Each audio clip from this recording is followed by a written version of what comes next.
Breaking just moments ago, MS Now has just confirmed Director of National Intelligence Tulsi Gabbard referred the whistleblower whose complaint led to the first impeachment of President Trump and the Inspector General, who deemed their complaint credible, for possible criminal prosecution by the Trump Justice Department.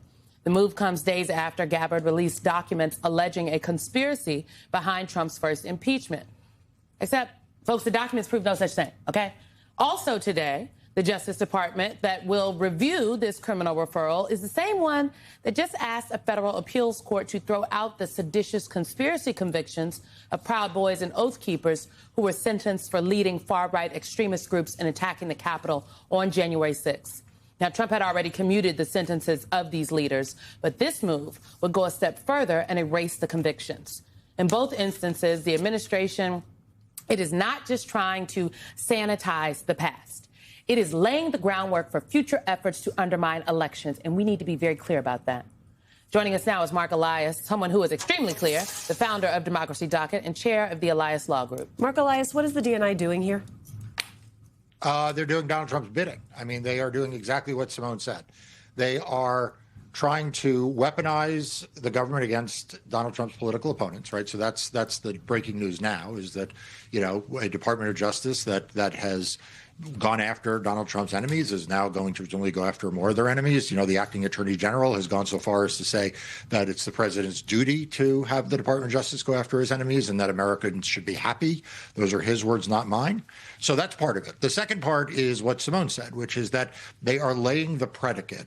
They are laying the foundation to say that when they claim that Democrats are interfering with the election or foreign governments are interfering with the elections, that we are to believe them and we are to allow the executive branch to do whatever they deem necessary, including seizing ballots, including taking over voting equipment. And we all need to be aware of that.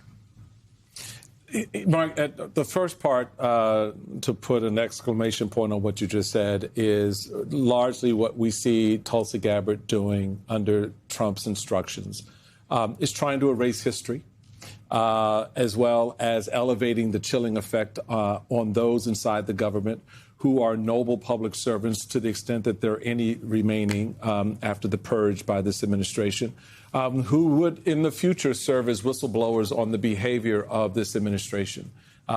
It's just struck me that the people who are doing all the criming are the ones going after the folks who aren't. And that, to me, is very telling. I want to go in a very different direction with you for the moment, you and me have a little sidebar. Lawyer to lawyer on this point. I find it intriguing that when you listen to the words of Donald Trump, Tulsi Gabbard, Russell Vought, all of them, every last one of the idiocracy, when they talk about January 6th, when they talk about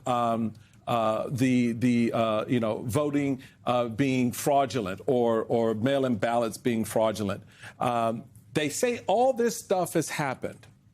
And yet, at what point did the conspiracy come together to do all of this? Do you know, people, how involved and detailed it would have to have been for organs of the government to prosecute and put into place all of these various things?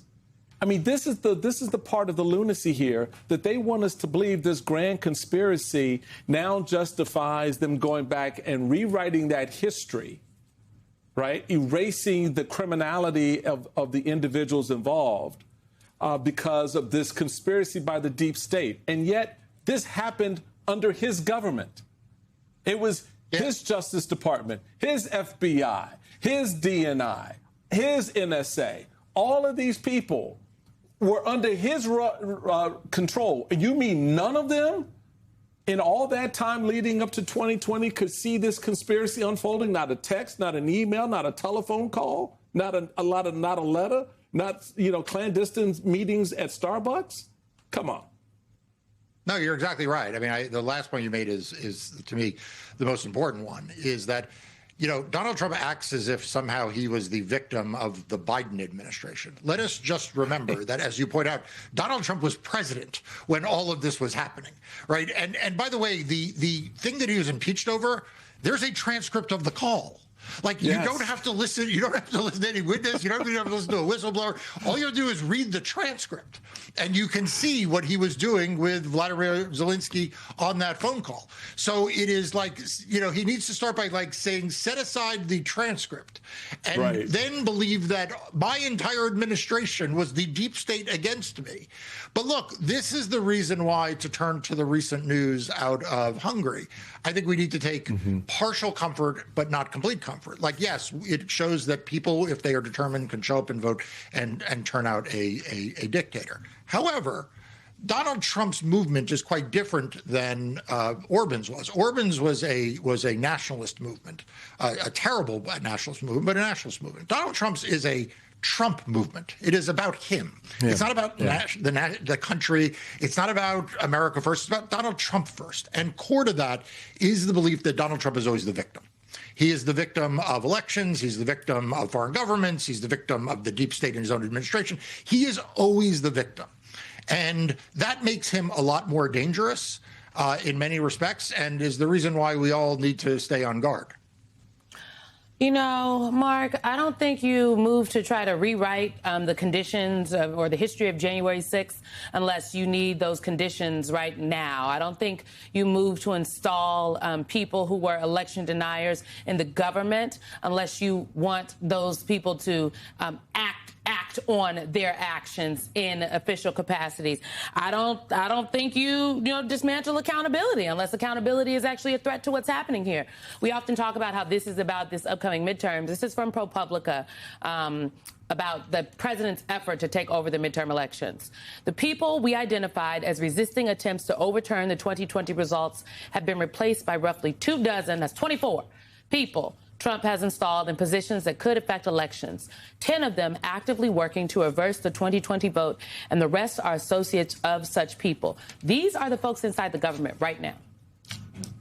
Yeah, look, Simone, you and I see eye to eye on this completely. And I'll add a couple of things.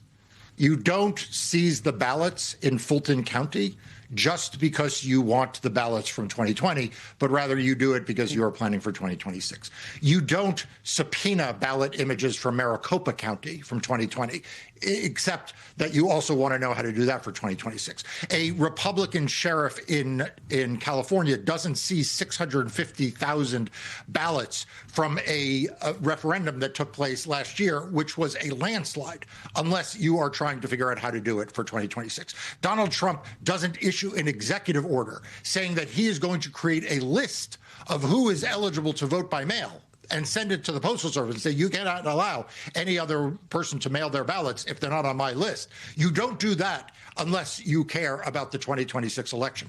You don't start to lie about foreign interference unless you are setting the predicate to lie about foreign interference in 2026. So, Simone, I agree with you. And one of the great tragedies of this time is how few people are recognizing that what Donald Trump is doing is not just relitigating history. He is laying the groundwork for the future. Laying the groundwork for the future, and the question, of course, is who is going to be around him. I want you to take a listen to a conversation, an interview that NBC's Laura Jarrett had with acting AG Todd Blanche. Every single person in this administration, me included, and obviously Attorney General Bondi as well, we serve at the pleasure of the president, and that's true of any administration. And so the president has the right and the duty and the obligation to make sure that he has folks that he wants. And the president may choose somebody besides me to be the Attorney General today. I can't speak to his thinking. I can't speak to what happened the past year. All I can say is that we have a very defined mission that we've been trying to execute and will continue to execute. If the president of the United States says, go steal me an election, and you serve at the pleasure of the president, what does that then mean for a democracy? Well, I mean, what it means is that you either have honor and dignity and you resign, or you do what Todd Blanche is saying he would do. I mean, Todd Blanche has been very clear, and it makes him a extraordinarily dangerous liar. You know, you all have interviewed a lot of politicians, and I say this with due respect and affection for many of them.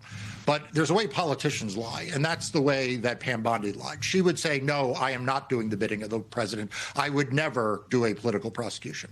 Todd Blanche is a criminal defense lawyer. whole different mentality. His job is to take inconvenient facts and not deny them, but rather make them seem like they're good facts. Like, yes, of course, my client had a bloody knife in his hand.